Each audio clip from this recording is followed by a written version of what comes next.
Hi guys, so today we're going to have a look at how I drew this little guy. So as you can see here, I started with the eyes. I always start with the eyes, as you'll have noticed from some of my other drawings perhaps. The eyes, the nose and the mouth, I think, are the most important things to get right. If you don't get them right, if they're not in the right position, if you haven't quite figured out what tones they're going to sit at, then there's pretty much no point in carrying on with the drawing, in my opinion, or not for me anyway.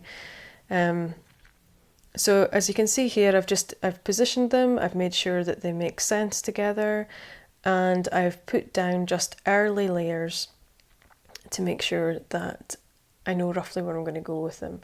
Similarly with the face, I've kind of started marking out where the darkest and lightest areas are going to be.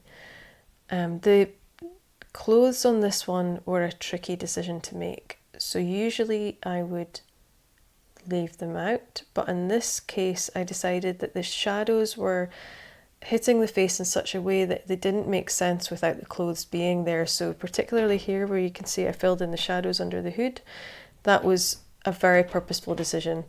It just made more sense overall with the clothes in this one. I also took a bit of creative license around the hood and jacket. There were tigers all over this, but as you can see it here, the face becomes a little bit washed out as we put in the blue, and that would have become, I knew I was going to have to layer onto that anyway, but that would have become even more difficult. The face would have been fighting against even more if I had the tigers in the drawing. So you can just see here me layering up.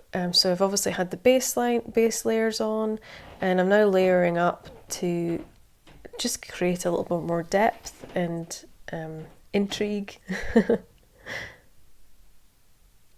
So just building up the shadows, and particularly the areas where anatomically that there should be shadows. Like obviously I'm looking at a picture here at this point. I'm looking at a photograph and drawing what I see, but there is a little bit of anatomy knowledge in there too, where there are certain parts of your skull that make sense to have shadows, and so I'm making sure that they do, so that it reads right. Sometimes photographs don't show in a way that makes sense in a drawing. So here we can see the final piece, and as you can see from some of my other drawings, they just make a bit more sense if you look at them three-dimensionally rather than flat on a drawing board. So they just look a wee bit better when they're on a wall. So thanks for that. And feel free to check out some of my other videos on YouTube or some pictures on Instagram. There's a little bit more on there than there are videos on YouTube. Till next time, bye.